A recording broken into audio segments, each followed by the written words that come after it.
Пораз во третото коло за Еврофарм Пелистер од Металопластика Шабац.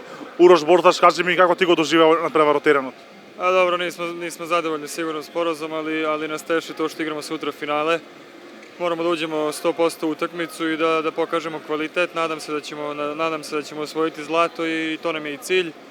Ovo je dobar turnir da se uigramo još više i da budemo spremni za početak sezone.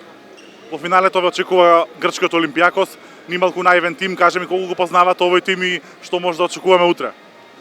Jako iskusan tim sa dosta, da kažem, iskusnih igrača i mislim da imaju dobrog trenera, da rade dobar sistem. Ono što smo mi videli da igraju organizovano, ne troše puno lopti, trče kontre, odbrana im je tvrda, tako da će biti sutra interesantna i ja mislim teška utakmica za igranje, nadamo se pobedi. Колку нивоа треба да се крене играта на Еврофарм Пелистер до стартот на Лигата на шампионите?